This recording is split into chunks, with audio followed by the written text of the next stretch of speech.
우리 한 절씩 저하고 여러분들이 교독하도록 하십시다. 제가 57절 먼저 봅니다. 저물었을 때에 아리마대의 부자 요셉이라 하는 사람이 왔으니 그도 예수의 제자라.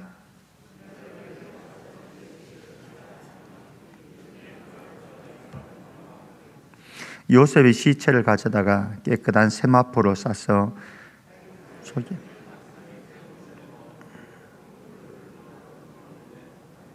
갔지요. 거기 막달라 마리아와 다른 마리아가 무덤을 향하여 앉았더라. 아멘. 사랑합니다. 축복합니다. 한 주간 수고 많습니다. 우리가 때때로 힘겹고 또 고달팠던 하루 내지는 시간들이 있을 때에 그 시간이 참 길고 긴 시간이었다, 지루하게도 길었다, 이런 생각 들 때가 있죠. 어떤 때는 너무 동일한 시간인데도 어떤 때는 너무 빨리 가는 것 같은데, 그야말로 눈 깜짝할 시간 같은데, 어떤 때는 동일한 시간인데 왜 그렇게 지루하고 긴지 몸서리가 쳐지는 그런 때가 있습니다. 아마 예수님의 목요일 밤 늦은 시간부터 금요일까지의 시간은 그랬던 것 같습니다. 제가 지금 마스크를 그대로 끼고 설교를 합니다. 어제 시청에서 연락이 왔어요. 500명 이상의 교회들은 모니터링을 한다고 합니다. 그러면서 우리 성천교회도 거기에 해당되기 때문에 모니터링을 했는데 지적사항이 두 가지가 나왔습니다. 그 지적사항 두 가지가, 하나는 설교자가 마스크를 끼야 된다, 마스크를 하고 설교를 해야 된다.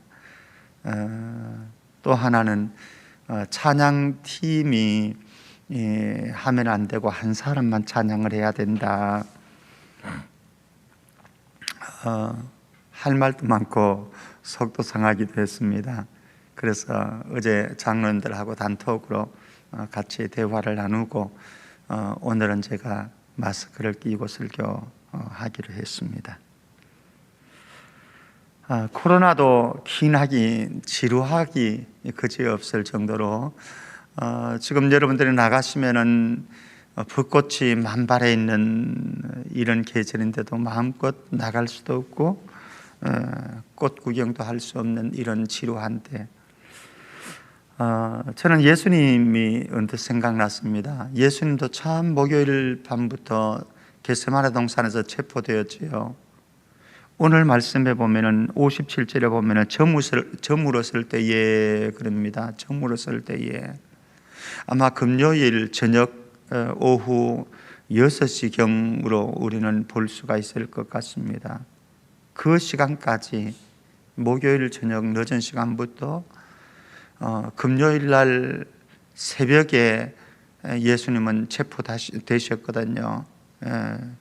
뭐 밤늦은 시간, 어느 시간인지는 정확하게 모르겠습니다. 그래서 체포되셔서 안나스 대제사장, 전임 대제사장인 안나스의 관저에 가서 예비신문을 받았지요. 그리고 그 다음에는 가야바, 당시의 대제사장이었던 가야바의 관저에 가서 예루살렘 공회가 열려서 거기에서 또 신문을 받으셨지요. 그 다음에 이제 빌라도 총독에, 로마 빌라도 총독에 가서 거기서 또 신문을 받으셨지요. 빌라도는 또 헤롯에게 넘겨가지고 분봉왕이었던, 갈릴리 지방의 분봉왕이었던 헤롯에게 넘겨져서 헤롯이 또 예수님을 조롱하면서 또 신문을 했지요. 그리고 헤롯은 다시 빌라도에게 넘겼습니다. 그래서 빌라도가 또다시 재판을 하면서 예수님을 최종 사형 선고를 내렸습니다. 그 재판 받는 과정 속에서 예수님은 얼마나 힘드셨을까? 심리적으로, 육체적으로, 영적으로 예수님은 그런 고통스러운 지루한 시간들을 보냈습니다. 그리고 십자가에 아침 9시에 예수님께서는 십자가에 못 박히시고, 그리고 12시가 되어져서 온 땅에 어두움이 임했습니다. 그리고 오후 3시가 되어서 예수님께서는 운명을 하셨습니다.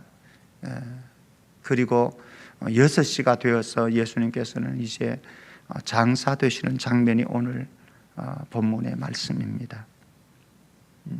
목요일 밤 늦은 시간부터 붙잡혀서 끌려다니고 신문 받으시고 채찍에 맞으면서 골고다 언덕을 올라가시고, 골고다 언덕에서 9시에 십자가에 못 박히시고, 그리고 6시, 저녁 6시가 되기까지, 사실 일반적으로는 그 당시에 그 십자가형을 당하게 되어지면은 십자가형을 당하는 이 죄수들이 보통 2, 3일 정도 간다고 합니다. 그런데 예수님께서는 당일에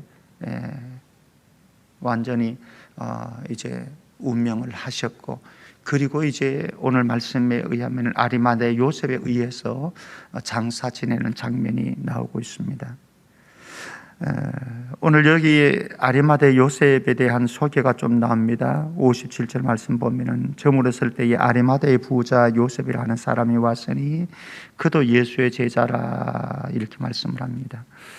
다른 본문에 가면은 동일한 내용이 나오는데요.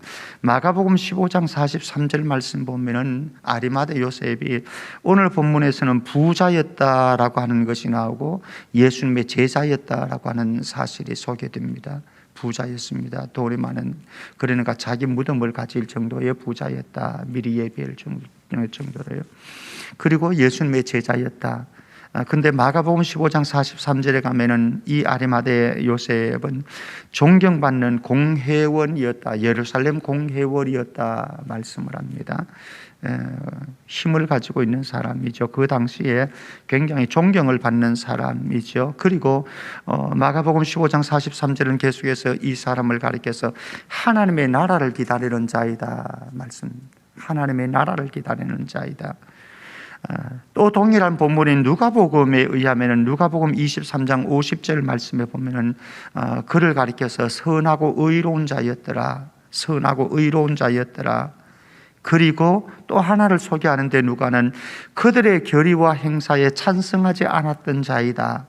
아마 예수님의 죽음을 결의하는 예루살렘 공회에서 이 대제사장 가야바의 집에서 결정되어질 때에 예루살렘 공회에서 예수님을 십자가에 못 박아야 된다라고 하는 그 사실에 아마 동의를 하지 않았던 것 같습니다. 그래서 그들의 결의와 행사에 찬성하지 않은 자였더라 말씀을 합니다. 요한에 의하면은 요한복음 19장 38절에 가면은 이렇게 말합니다. 그는 예수의 제자였더라. 오늘 말씀에도 있는 것처럼 예수님의 제자였더라. 그러나 유대인이 두려워서 그것을 숨기던 자였더라. 예수님의 제자였지만은 유대인들이 두려워서 자기가 예수님의 제자인 것을 숨겼더라라고 요한은 기록을 하고 있습니다. 사실은 우리도 이런 사람일 수 있는 거죠. 내가 예수님의 제자인 것을 살짝 숨기는 거죠. 내가 그리스도인인 것을 살짝 숨기는 거죠. 내가 성천교회의 목사인 것을, 장로인 것을, 권사인 것을, 집사인 것을 살짝 숨기죠. 왜? 거기에는 이유가 있겠죠. 다양한 이유가 있겠죠. 그런데 오늘 아리마대 요셉은 유대인들이 두려워서 숨겼다 말씀을 합니다. 왜 두렵습니까? 유대인들이 예수를 죽이려고 하는 당국이니까. 예수와 함께 행보를 움직이는 사람이면은 그에 따른 대가 지불이 있으니까. 사실 저와 여러분들도 살아가는 동안 살짝 숨기고자 하는 욕구들이 일어난 때가 있습니다. 곤란한 때가 되어지면은 나에게 손해가 다가올 것 같은 계산이 서게 되어지면은 살짝 숨기죠. 목사라고 하는 신분을 숨기고, 성도라고 하는 신분을 숨기고, 그리고는 나의 이익과 나의 유익을 도모하는 때가 가끔씩 있을 것입니다. 오늘 아리마대 요셉이 지금까지 그러한 삶을 살아왔습니다. 그리고 이제는 예수님이 마지막 운명하셨고, 그리고 예수님에게 오늘 58절 말씀에 가면은 이렇게 말씀합니다. 빌라도에게 가서 예수의 시체를 달라 하니 이에 빌라도가 내주라 명령하거늘 이라고 말씀합니다. 빌라도에게 가서 예수의 시체를 달라고 합니다. 그런데 이 본문을 마가복음 15장, 마가에 의하면 마가복음 15장 43절에 당돌이 빌라도에게 들어가 시체를 달라고 했다. 당돌이 무엇입니까? 여기에는 상당한 용기가 스며 있습니다. 상당한 용기가. 지금까지는 두려웠습니다. 그래서 자신의 신분을 노출시키지 않았습니다. 왜? 잃을 것이 많으니까, 손해볼 것이 많으니까, 포기해야 될 것들이 많으니까. 그래서 그것을 두려워하면서, 염려하면서, 우려하면서 그는 자신의 신분을, 예수의 제자라고 하는 것을, 내가 하나님의 나라를 기다리고 있는 자이다라고 하는 것을 숨기고서 삶을 살았습니다마는 이제는 도저히 그럴 수가 없습니다. 예수님 운명하셨고, 그리고 누군가는 예수님의 시체를 이제는 장사 지내 주어야 될 상황이어서 그는 당돌이 용기를 내었습니다. 그리고 손해볼 각오를 했습니다. 이를 각오를 했습니다. 그리고 예수님을 위해서 아름다운 헌신을 해드립니다. 누구 예수님의 시체를 거둘지는 아무도 모릅니다. 아니면 예수님의 시체가 골짜기에 던져져서 까마귀의 밥이 될지 아무도 알 수 없습니다. 그런데 이 아름다운 한 사람, 아리마대 사람 요셉이 예수님의 시신을 거두어서 돌무덤, 여기 보면은 이렇게 말씀합니다. 59절 60절 말씀 보면은 요셉이 시체를 가져다가 깨끗한 세마포로 싸서 바위 속에 판 자기 새 무덤에 넣어두고, 자기가 들어갈 새 무덤입니다. 자기가 들어갈 새 무덤입니다. 그러나 그것이 중요하지 않았습니다. 예수님이 더 중요했습니다. 예수님을 위해서 헌신할 수 있습니다. 예수님을 위해서 내어드릴 수 있습니다. 그래서 예수님을 자기가 들어가야 될 새 무덤에 넣어두고 큰 돌을 굴려 무덤 문에 놓고 갔더라, 이렇게 말씀을 합니다. 물론 여기 보면 61절에 보면은 거기 막달라 마리아와 다른 마리아가 무덤을 향하여 앉았더라라고 하는 말씀 나오는데, 이 부분은 제가 다음에 55절과 56절에 있는 말씀과 연결시켜서 다음에 여인들의, 십자가 아래에 있는 여인들의 모습을 제가 다시 한번 조명을 하려고 수요 설교를 하려고 생각을 하고 있기 때문에 오늘 다루지는 않습니다. 이래서 예수님께서는 장사 되셨습니다. 무덤에 계시는 시간입니다. 오늘이 이제 바로 그 날인 거죠. 오늘이 기나긴 예수님의 고통의 날입니다. 이 무덤에 장사 되신 예수님, 무덤에 장사 되신 예수님, 그 예수님은 어둠의 세계로 들어가셨습니다. 침묵의 세계로 들어가셨습니다. 그리고 절망적인 세계 속으로 들어갔습니다. 죄의 삭선 사망이라, 인류가 지은 죄 때문에, 저와 여러분들이 지은 죄 때문에 예수님을 무덤에 가두었습니다. 예수님이 죄를 지어서 무덤에 갇혔다라고 생각지는 않으시겠죠. 예수님이 거룩하지 않기 때문에, 의롭지 않기 때문에, 무엇인가를 잘못했기 때문에, 잘못 살았기 때문에 그곳에 갇혀있다, 어둠의 세계에, 절망의 세계에, 침묵의 세계에 갇혀있다라고 생각지는 않겠죠. 그 모든 죄의 형벌은 사실은 저와 여러분들의 몫이었습니다마는 예수님께서 다 짊어지시고, 그리고 예수님이 무덤에 갇히셨습니다.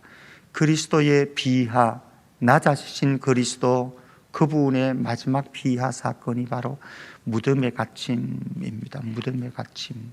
그러나 이 무덤에 갇혔다라고 하는 것은 어둠의 세계요, 흑암의 세계요, 그리고 침묵의 세계요, 그리고 절망의 세계처럼 생각되었지만은, 그러나 이 어둠의 세계, 그리고 침묵의 세계, 절망의 세계처럼 보이는 이곳에 여전히 빛 대신 예수님께서 그곳에 누워 계시고, 빛 대신 예수님께서 어두움을 밝히시는 그날이 기다려지고 있고, 그리고 희망이 다시 솟아나는 부활의 시간이 기다려지는 시간이다라고 하는 것이죠.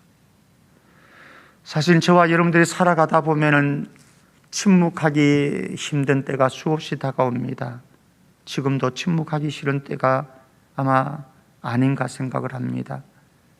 교회를 향한 주변 시선들의 그 따가운 시선들, 교회를 향한 정부의 대응책, 아마 하고 싶은 말도 많을 것입니다.